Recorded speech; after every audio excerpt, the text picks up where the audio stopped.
लो जी पाकिस्तानियों, इलेक्शन का वक्त करीब से करीब तर आ रहा है और खान को इलेक्शन से बाहर रखने की तमाम कोशिशें भी नाकाम से नाकामतर होती जा रही हैं, क्योंकि जिल्लत और इज्जत अल्लाह के हाथ में है और अल्लाह जिसको चाहे इज्जत दे, जिसको चाहे जिल्लत दे दे। अल्लाह जेल में बैठे हुए बंदे को भी इज्जतों से नवाज सकता है और रेड कारपेट पर आने वाले करप्ट बंदे को भी जिल्लत की अथाह गहराइयों में फेंक सकता है। ये अल्लाह का कानून है जिससे दुनिया की कोई बड़े से बड़ी ताकत नहीं लड़ सकती है और हमारे ताकतवर लोगों को ये बात बिल्कुल समझ में नहीं आ रही। और पाकिस्तान को अगर एक लीडर मिल भी गया है तो आखिर वो इनसे हजम क्यों नहीं हो रहा? इस सवाल का जवाब भी शायद पाकिस्तान को किसी तरह आसानी से नहीं मिल सकता है। 19 महीने के अंदर इस एक लीडर को मुसलसल इन्वेस्टिगेट किया गया। कभी तो इसे 50 लाख नौकरी वाला कहकर इसका मजाक उड़ाया गया, कभी तो इस पर गद्दारी के मुकदमा दर्ज किए गए, कभी कत्ल के मुकदमा दर्ज किए गए, कभी इसे पाकिस्तान का सबसे बड़ा इश्तिहारी करार देने की बात की गई, कभी कहा गया कि इसने पाकिस्तान को सबसे ज्यादा नुकसान पहुंचाया है, कभी कहा गया कि इसने पाकिस्तानी अवाम को, पाकिस्तान के नौजवानों को बदतमीज कर दिया है, कभी कहा गया कि इसने पाकिस्तानी अवाम को पाक फौज के मद्दे मुकाबिल खड़ा कर दिया है। ये सब कुछ किया जाता रहा, कहा जाता रहा, प्रोपोगंडे किए जाते रहे, बयानिए बनाए जाते रहे, मगर अल्लाह का कानून और अल्लाह का फैसला देखें कि इन लोगों को हर जगह नाकामी हुई, हर जगह ये लोग जलील और रुसवा हुए, हर जगह इन लोगों के साथ इंतहाई बुरा हुआ। अब इसकी वजह क्या है वो जरा सुनिए, वो बड़ी दिलचस्प है। देखिए, माजी के अंदर पीपल्स पार्टी को पकड़ा जाता था, नून लीग को पकड़ा जाता था, मौलाना फजलुर रहमान को पकड़ा जाता था, एमकेएम को पकड़ा जाता था, सिंध की पार्टियों को पकड़ा जाता था, बलोचिस्तान की पार्टियों को पकड़ा जाता था। तो वो सिर्फ नैब के जरिए पकड़ा जाता था, क्योंकि नैब के अंदर इन सारे जितने भी लुटेरे हैं, चोर हैं, डाकू हैं, पाकिस्तान को बर्बाद करने वाले हैं, इनके केसेस थे। ये करप्ट तो हैं ही, इनके खून के अंदर करप्शन और हराम का पैसा है। तो ये लोग बहुत काणे हैं, बड़े पैमाने पर ये इदारों के और नैब के काणे हैं।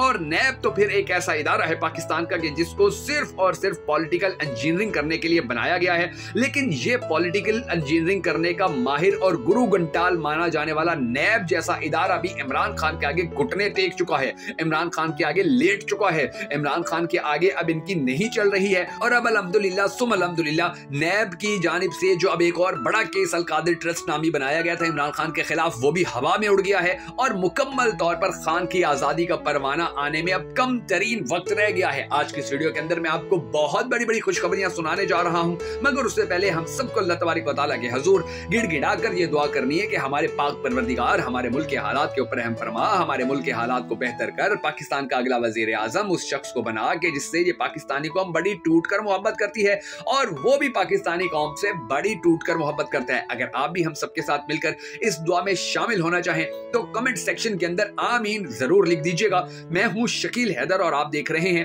आपका मोस्ट फेवरेट चैनल बगा फैक्ट्स। दोस्तों, अब सीन इस तरह से चल रहा है कि साइफर केस पहले आया, वो भी उड़ गया है। उससे पहले जो तोशा खाना का शोर मचाया गया था वो भी उड़ गया और उसके बाद अब अल-कादिर ट्रस्ट केस चलाया जा रहा है और ये भी आपको मैं बता दूं कि उड़ने के इंतहाई करीब आ पहुंचा है। अब ये जो सारे मामलात हैं ये खराब कब हुए थे? ये सारे मामलात खराब हुए थे 9 मई को। 9 मई को क्या हुआ था? 9 मई को ये हुआ था कि इमरान खान अपनी हाजिरी लगाने अदालत के अंदर गया था और नैब ने वहां पर आकर उसको अगवा कर लिया था। गिरफ्तार नहीं किया था, याद रखिएगा, अगवा कर लिया था, क्योंकि पाकिस्तान की अदालतें ये कह चुकी है कि नैब ने जो कुछ किया था वो बिल्कुल ठीक नहीं था, वो गैर आईनी था, गैर कानूनी था और उसकी कोई जस्टिफिकेशन नहीं दी जा सकती है। अब एक बंदे को, एक ऐसा बंदा जो पाकिस्तान का वजीर आजम रह चुका हो, आप उसको गरेबान से पकड़ें, आप उसको बालों से पकड़ें, आप उसकी टांग जख्मी होने के बजाय बावजूद उसको घसीट कर आप अगर उसको प्रिजन वैन तक लेकर जाते हैं तो इसका फिर जो रद्द अमल आया था, तो इस सारी की काम की जो जिम्मेदारी थी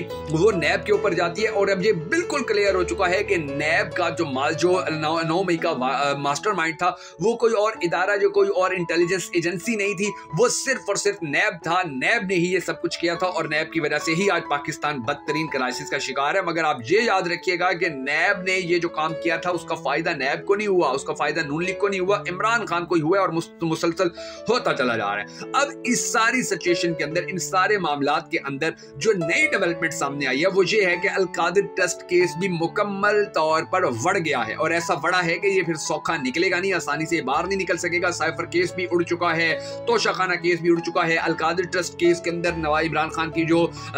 उसको गिरफ्तारी जो डाली गई है ये भी बहुत जल्द उड़ जाएगी। अब इमरान खान के ऊपर जो इल्ज़ामात हैं, ये अल कादिर ट्रस्ट की कहानी थोड़ी समझ लीजिए। वो इल्ज़ामात ये हैं कि जी बरतानिया की जो नेशनल क्राइम एजेंसी है उनकी तरफ से 50 अरब रुपए लीगल करने के लिए जो पाकिस्तान भेजे गए, लीगलाइज करके उनको फिर पाकिस्तान के अंदर भेजा गया। और फिर क्योंकि वो इसके अंदर जो मलिक रियाज था वो इन्वॉल्व था, तो फिर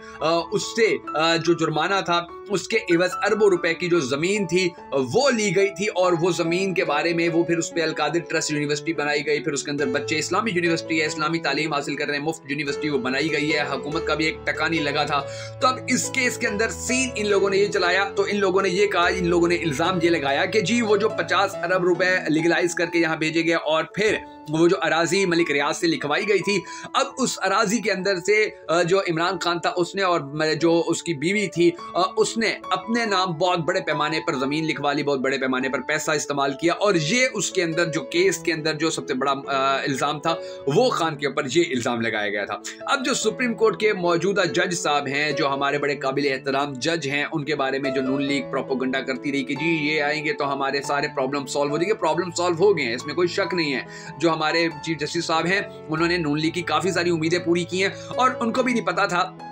कि ये जो सीन चल रहा है, ये सीन क्या चल रहा है, यानी कि ये अल कादिर ट्रस्ट के अंदर क्या कुछ हो रहा है और खान को क्यों गिरफ्तार किया गया है, खान के बारे में किस तरह से बातें की जा रही हैं। तो फिर उन्होंने जो मशरिक बैंक है जिसके जरिए पैसे पाकिस्तान आए थे, उस मशरिक बैंक को नोटिस भेजा। वो मशरिक बैंक जो था वो आया, उनकी जो टीम थी उन्होंने आकर सारे जो इल्जामात थे उनको बकवास डिक्लेयर किया। उन्होंने सारी रियलिटीज चीफ जस्टिस के सामने रखी कि जी इस तरह से होता रहा। इमरान खान ने कोई फायदा नहीं उठाया, क्योंकि इमरान खान ने तो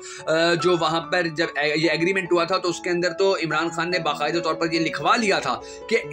ये जो भी अल कादिर ट्रस्ट से पैसा आएगा, इसके अंदर जितनी दौलत आएगी, जितना पैसा आएगा, जितनी इसके अंदर लोग रकूम फराहम करेंगे या जो भी इसके लिए चंदा आएगा, वो चंदा ना मैं इस्तेमाल कर सकता हूँ, ना मेरी बीवी इस्तेमाल कर सकती है, ना ही वफाकी वुज़रा इस्तेमाल कर सकते हैं, ना ही सूबाई वुज़रा इस्तेमाल कर सकते हैं, और ना ही मेरे रिश्तेदार, मेरे अजीज़ो उकारब, मेरे दोस्त या मेरी आने वाली नस्लें इस्तेमाल कर सकती हैं। उसने ये बाकायदा लिखवा दिया था कि हमारा इसके ऊपर कोई हक नहीं है, हम इसको किसी सूरत इस्तेमाल नहीं कर सकते हैं। अब जब वो मशरिक बैंक की जो टीम थी उन्होंने ये जो कागज था जिसके ऊपर ये सब कुछ लिखा हुआ था, ये जब सुप्रीम कोर्ट को बताया तो जो चीफ जस्टिस ऑफ पाकिस्तान हैं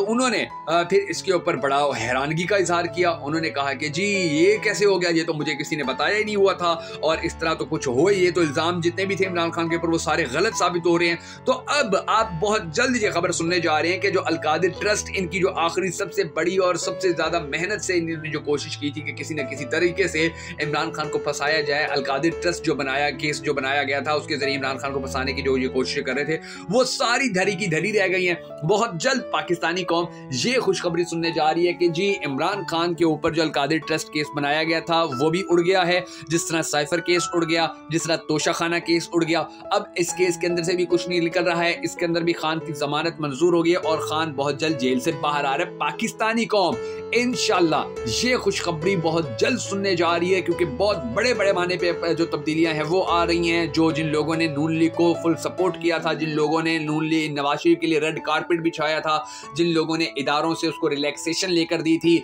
जिन लोगों ने उसके लिए माहौल बनाया था, जिन लोगों ने उसको जलसा करने के लिए फैसिलिटेट किया था, अब उन लोगों को बड़ी अच्छी तरह इस चीज का अंदाजा हो गया है कि कौम ने तो इसको, नवाज शरीफ को बिल्कुल एक्सेप्ट ही नहीं किया, कौम ने तो बिल्कुल इसका इस्तकबाल ही नहीं किया, कौम तो इसको बिल्कुल पसंद ही नहीं कर रही है, कौम तो इसके साथ ही खड़ी नहीं हो रही है। तो फिर हम अपने आप को क्यों बदनाम करवाएं, हम अपनी इज्जत कौम की नजरों के अंदर क्यों गिराएं। तो अब उनको ये बात बड़ी अच्छी तरह समझ आ गई है, तो उन्होंने भी अब वाज़ेह तौर पर हाथ उठा लिया और उन्होंने कह दिया कि जी आप लोग जिस तरह से चल सकते हो चलो, क्योंकि आप लोगों को हमने जो फैसिलिटेट करना था कर लिया, आप लोगों के साथ जितनी हमारी डील थी वो हमने डील पूरी कर ली, जितने हमारे वादे थे वो वादे पूरे कर लिए, अब आप अपने तरीके से आगे चलो। अब आप कामयाब होते हो नाकाम होते हो वो आपका दर्द सर है। ना ही इलेक्शन लेट हो सकते हैं, ना ही पीटीआई को इलेक्शन से बाहर निकाला जा सकता है, ना ही इमरान खान को अब मजीद जेल में रखा जा सकता है, क्योंकि इससे पाकिस्तान के बड़े बड़े इदारों की बदनामी हो रही है। तो ये जो सब कुछ है मुझे अब आप खुद ही संभालिए, अब आप खुद ही देखिए कि आप लोगों ने क्या करना है। तो अब यकीनी तौर के ऊपर जब ये अल कादिर ट्रस्ट केस में से भी खान इंशाल्लाह निकल जाएगा तो फिर नून लीग का मुंह और इनकी चीखें, इनका मुंह देखने वाला होगा और इनकी चीखें सुनने वाली होगी। फिर आपको कभी जियो न्यूज ये खबर दे रहा होगा कि जी नवाज शरीफ के प्लेटलेट्स कम हो गए, दुनिया न्यूज आपको खबर दे रहा होगा कि जी जो शहबाज शरीफ है उसको कैंसर बढ़ गया है, ARY न्यूज आपको खबर दे रहा होगा कि जी शहबाज शरीफ की अहलिया बीमार हो गई है, वो लंदन जाना चाह रहे हैं। इसी तरह जो 24 न्यूज है वो आपको ये खबर सुनाता नजर आएगा कि जी शहबाज शरीफ की कमर में दर्द हो गया है और उसकी रीढ़ की हड्डी का मसला बन गया, वो पाकिस्तान से दूसरे मुल्क इलाज करवाने जा रहे हैं। ये बहुत खबरें, जल्दी खबरें आपको बहुत जल्द इंशाल्लाह मिलने जा रही हैं और आने वाला वक्त एक बार फिर इमरान खान के पाकिस्तान तहरीक इंसाफ का है, पाकिस्तानी कौम का है। तो अगर आप सब इमरान खान को सपोर्ट करते हैं, पाकिस्तान तहरीक इंसाफ को सपोर्ट करते हैं, इनके लिए उठने वाली हर आवाज को सपोर्ट करते हैं, तो हमारी इस वीडियो को लाइक, कमेंट और शेयर जरूर कर दीजिएगा ताकि हमें सपोर्ट मिले, हमें कॉन्फिडेंस मिले, हमें पता चले कि हमें मोहब्बत, जो हम मोहब्बत दे रहे हैं पाकिस्तान तहरीक इंसाफ को, उसका रिटर्न हमें मिल रहा है। और अगर अब तक आपने हमारे YouTube चैनल बगा फैक्ट्स को सब्सक्राइब नहीं किया है तो जरूर कर लीजिए ताकि हमें ज्यादा से ज्यादा कॉन्फिडेंस और सपोर्ट मिलती रहे और हम इसी तरह खान के बारे में जो ग्राउंड रियलिटीज हैं, जो हक है, जो सच है, वो कौम के सामने लाते रहे, कौम को बताते रहे, ताकि ये जो 10 अरब की हड्डी मुंह में लेके बैठा हुआ हमारा मीडिया है, इसकी जो बकवासियात हैं, कौम उसके ऊपर यकीन करके मायूसी का या उदासी का शिकार ना हो जाए।